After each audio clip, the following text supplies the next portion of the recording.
PF ಹಣ ಹಿಂಪಡೆಯೋದು ಕೆಲವರಿಗೆ ಕಷ್ಟಕರ ಆಗಿದೆ. ಮದುವೆ, ಮನೆ ಖರೀದಿ, ಶಿಕ್ಷಣ, ವಾಹನ ಖರೀದಿ ಹೀಗೆ ಅಗತ್ಯತೆಗಳಿಗೆ ಹಣ ಬೇಕಾದಾಗ ಇಪಿಎಫ್ಒ ಸದಸ್ಯರು ಹಲವಾರು ಕಠಿಣ ನಿಯಮಗಳ ನಡುವೆ ಸಿಲುಕಬೇಕಾಗುತ್ತೆ. ಆದರೆ ಕೇಂದ್ರ ಸರ್ಕಾರ ಈಗ ಈ ನಿಯಮಗಳನ್ನು ಸರಳಗೊಳಿಸೋದಕ್ಕೆ ಯೋಚಿಸುತ್ತಿದೆ. ಮುಂದಿನ 1 ವರ್ಷದೊಳಗೆ ಪಿಎಫ್ ಸದಸ್ಯರು ತಮ್ಮ ಖಾತೆಯಿಂದ ಅಗತ್ಯ ಸಮಯದಲ್ಲಿ ಹಣವನ್ನು ಸುಲಭವಾಗಿ ಹಿಂಪಡೆಯಬಹುದಾಗಿದೆ.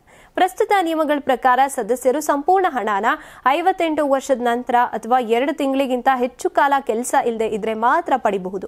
ಮದುವೆಗೆ ಹಣ ಬೇಕಾದ್ರೆ ಕನಿಷ್ಠ 7 ವರ್ಷ ಸೇವೆ ಸಲ್ಲಿಸಿದ್ರೆ ಸ್ವಂತ ಪಿಎಫ್ ಹಣ ಹಾಗೇನೆ ಬಡ್ಡಿಯ 50% ಅನ್ನ ಪಡಿಬಹುದು.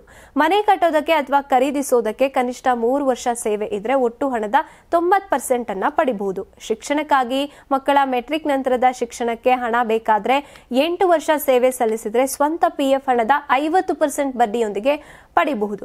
ಸರ್ಕಾರ ಈ ನಿಯಮಗಳನ್ನ ಬಡ ಹಾಗೇನೆ ಮಧ್ಯಮ ವರ್ಗದ ಜನರಿಗೆ ಅನುಕೂಲ ಆಗುವಂತೆ ಸರಳಗೊಳಿಸೋದಕ್ಕೆ ಯೋಚನೆ ಮಾಡ್ತಿದೆ. ಇದರಿಂದ ಕಷ್ಟ ಕಾಲದಲ್ಲಿ ಜನರು ತಮ್ಮ ದುಡಿಯುವಂತಹ ಹಣವನ್ನ ತ್ವರಿತವಾಗಿ ಉಪಯೋಗಿಸಿಕೊಳ್ಳಬಹುದಾಗಿದೆ. ಅಧಿಕಾರಿಗಳು ಹೇಳಿರುವಂತೆ ಸದಸ್ಯರಿಗೆ ಅವರ ಹಣದ ಮೇಲೆ ಸ್ವಾತಂತ್ರ್ಯ ಬೇಕಾಗಿದೆ. ಕಠಿಣ ನಿಯಮ ಹೇರೋದಕ್ಕೆ ಬಯಸೋದಿಲ್ಲ. ಅಗತ್ಯಕ್ಕೆ ಅನುಗುಣವಾಗಿ ಹಣ ಪಡೆಯೋದಕ್ಕೆ ಅವಕಾಶ ಇರಬೇಕು. ಐಟಿ ಉದ್ಯೋಗಿಗಳ ಅಭಿಪ್ರಾಯ ಏನಪ್ಪಾ ಅಂದ್ರೆ ಹಣನ ಮೆಂಬರ್ಸ್ಗೆ ಪಡೆಯೋದಕ್ಕೆ ಅವಕಾಶ ಕೊಡಬೇಕು. ಆದ್ರೆ ನಿವೃತ್ತಿ ನಂತರ ಸಹ ಅವರ ಪಿಎಫ್ ಹಣ ಉಳಿಯುವಂತೆ ನೋಡ್ಕೋಬೇಕು. ಈ ಬದಲಾವಣೆ ಬಡ ಹಾಗೇನೆ ಮಧ್ಯಮ ವರ್ಗದ ಜನರಿಗೆ ತುಂಬಾನೇ ನೆರವಾಗಲಿದೆ. ನಿಮ್ ಮಗು ಅಳ್ತಿದ್ಯಾ?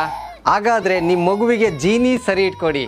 ಯಾಕಂದ್ರೆ ಜೀನಿ ಸರಿ ಇಟ್ಟು ನಿಮ್ಮ ಮಗುವಿಗೆ 100% ಸರಿಯಾದ ಆಹಾರ. ನಿಮ್ಮ ಮಗು ನೆಮ್ಮದಿಯಾಗಿ ನಿದ್ದೆ ಮಾಡಬೇಕಾ, ದಷ್ಟಪುಷ್ಟವಾಗಿ ಬೆಳಿಬೇಕಾ? ಹಾಗಾದ್ರೆ ಜೀನಿ ಸರಿ ಇಟ್ಟು ಕೊಡಿ. ಎಲ್ಲಾ ಮೆಡಿಕಲ್ ಶಾಪ್ಗಳು, ದಿನಸಿ ಅಂಗಡಿಗಳು, ಸೂಪರ್ ಮಾರ್ಕೆಟ್ಗಳಲ್ಲಿ ಲಭ್ಯ. ನಮ್ಮ ಕರ್ನಾಟಕ ರಾಜ್ಯದಲ್ಲಿ ಕಳೆದ ವರ್ಷದ ನೀಟ್ ಮತ್ತು ಐಐಟಿ ಜೆಇಇ ಪರೀಕ್ಷೆಯಲ್ಲಿ ಸಾವಿರಾರು ಉಚಿತ ಮೆಡಿಕಲ್ ಹಾಗೂ ಐಐಟಿ ಸೀಟ್ಗಳನ್ನು ನೀಡಿರುವ ನಮ್ಮ ಹೆಮ್ಮೆಯ ಎಕ್ಸೆಲ್ ಅಕಾಡೆಮಿಕ್ಸ್ ವಿದ್ಯಾಸಂಸ್ಥೆಯಾಗಿದೆ.